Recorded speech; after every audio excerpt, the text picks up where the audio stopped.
Who gets this much attention? Nobody. Pro-Zionist Negroes attack Imam Musa. Why? I call them pro-Zionists.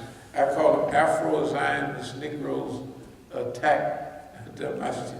Did you see the one where I'm standing there and they're forcing themselves into the Masjid? Yeah, I seen it, yeah. That is the best one. I seen it. Yeah, Because that's what they say. The Zionists, we say way before that, we're the only one left. And here they come. They come, they're forcing themselves for no reason. You gotta remember, they're not thinking now long range. They thinking what they do, they're gonna get their job done. And the way Mukhtar walks in and says, I'm giving talks here, I'm there. I said, oh, good, great. Yeah, wonderful. Now what does he look like? He looks like a damn fool. He looks like a clown. Why are you doing that? Why would you be hitting somebody with a stick at Juma? What's the purpose, right? They thought that it was going to work. So they didn't plan way ahead. We don't do that. It's like chess. They say the far more steps you plan ahead. I don't play chess, but I know the concept of 4 moves ahead, 5 or 10 moves ahead. What is this going to look like 10 years from now? What are we going to have to do to get there? That's the way we look at it. I don't play chess, but I sure play life. Good. I'm not bragging. I'm just saying we have victory of Islam over the Shah, that's in Iran, victory of Masjid al-Islam over the combined forces of American Zionism. All of them have been attacking us. The whole thing. The FBI, the NSA, the stuff I read about the police department coming to our masjid several times with guns, never finding any guns. The Negro telling the government, this man left D.C. and he's got 2 shotguns with him. What black man would tell the white police from Oakland who's got they got gold leaflets for killing niggas? Only people worse than the Oakland police is the LA police. Well, now they're all bad, killing black people. You gonna tell somebody, the guy in Minneapolis got a right, he's a food service worker and he has a right to carry a gun. He just tell the officer, I have a right, a permit to carry this gun and I'm armed. Bam, bam, bam, bam.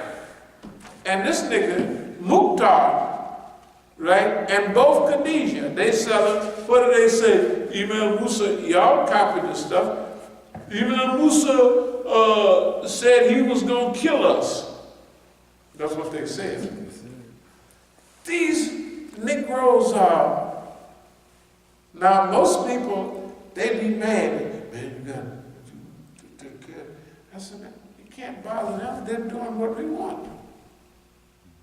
You can't bother them. How would we have proved our case? We are innocent. We want to help humanity. They work for the government. And not only they work, but here are the tactics. See, the people during this period have to be taught the tactics. We have to teach the people the tactics and the strategies they use. If not, they'll be wiped away. The white men right now, they have no idea that they're a target of. Why so many white men dying of opium? 72,000 people a year. Last year was this year. Yeah, last year. 72,000 people. Most of them white folks dying of opiates. Do you think that they're thinking that they're the target of opium like niggas was the target in the 60s? They break the back of the white. Why? Why is the white man, they say in the articles, from 30 to 50, he seems to be under attack. Hell, he is. Why? They don't have no job for him anymore. That man used to be the hero of America. The white man from 30 to 50, all the movies, all the war films, all the great professors in the movies, everything was him. He was the hero of America. right? Now they don't have no job for him. And you know, in all the movies, the star would get the girl and ride off in the sunset. The niggas get all the girls now. Think about it. The movie I liked, Mountain Between Us, right? The nigga gets the white woman. Star Wars, right? The nigga gets the white woman. I have not seen all the commercials now. Seen the commercials? Yeah. It's a nigga and a white woman. Just one commercial, I saw the white man making a soup or something and feeding it to the black woman. Mostly it's the nigga. What do you think that white man is thinking? I don't have no job. I'm not a hero anymore. They're depressing him. Remember? Psychologically. They're running that white man crazy. They sent Donald Trump along to make it look like the niggas' fault. But the niggas have moved no company overseas. It's all the big white folks, right? And that white man has all the guns. So you think all these killings in schools are accidental and all that? The one down there at Navy Yard, the guy said, the voices kept telling me, he went to the FBI before the shooting at the Navy Yard. He said, he went to the FBI, he said, I hear voices telling me to do this, that, and another. Take aspirin. 2 weeks later, he done shot everybody at the Navy Yard. They don't hardly want to mention what is that psychological manipulation. They can run enough people crazy.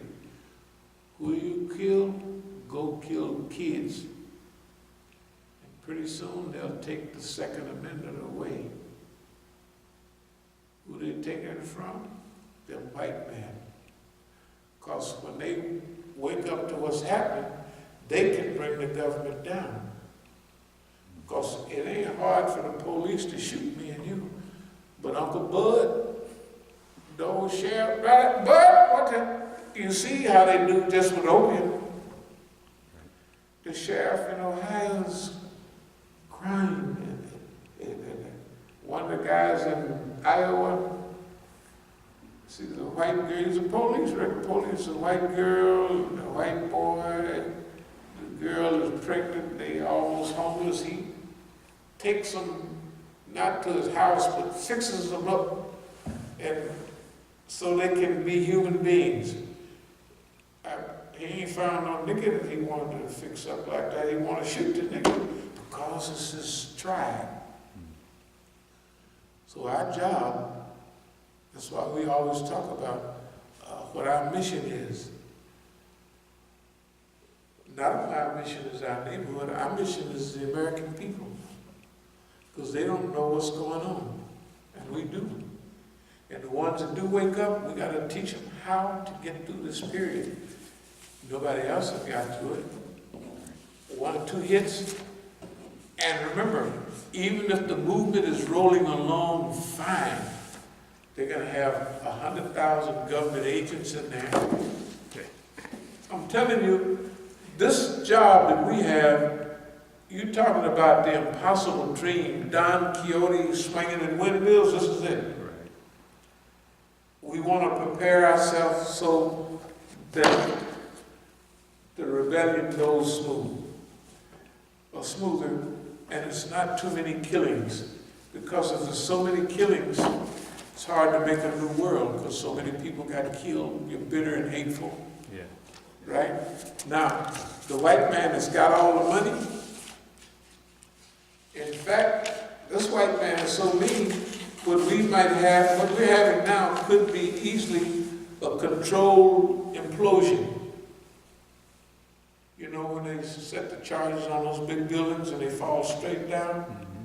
Well, America is falling. They might have hired Donald Trump, so it falls straight down. Because if they control the implosion, they control where the debris fall, and they already got a plan to rebuild. See, when they get I told everybody 20 years ago, I said, when they get the American people so poor and so hungry that they can work them, and they'll bring new factories back to America. When the price of production here is lower than the price of production overseas and its transportation, they bring factories back here. You just won't be making but $6 an hour, that's all. But people are getting to where, you heard the thing, $15 an hour? $15 an hour. What can $15 an hour? In rent is $2,000.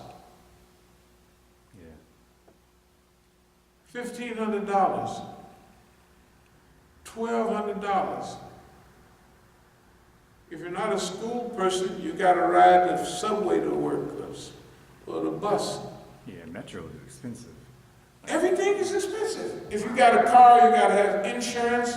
You got to have license and tags. Yeah. $15 an hour. How? If you got two people working in the house and both of them make $15 an hour, that's $30 an hour.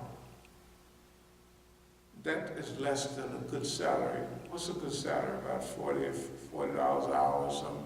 50. Yeah, about $40 an hour is like a solid. You know, you can live A comfortably. middle class. Middle class. Middle class. Yeah. Suppose two people in the house making 30, they're working poor. Yeah. Basically. Yeah.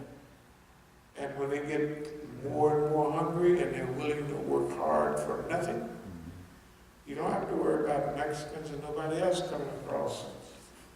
Because all the niggas gonna do the work or sit up in jail.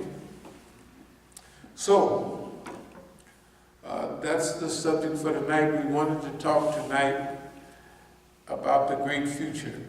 Believe it or not, we are going back to Oakland either tomorrow. I got tomorrow, but I'm too tired to do what I was going to do tonight. I'm going to go sit down and rest tonight. So maybe I'll leave tomorrow or the next day. But we gone, dear people. We're going out there to California.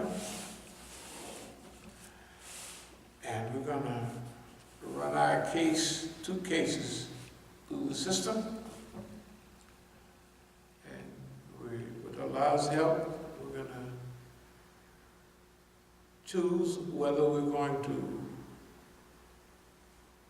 fight the case ourselves or go to legal mumbo jumbo. I tell you one thing we're not going to do. They got a big attorney out there. He never lost a case because he get a screen. He does police brutality cases and all that. But those kind of people, if you get $10 million, they get 3 or 4 million of it. I'm not going to do anything like that. I'd rather starve to death than we did all this stuff together, to put this together, to whip the system.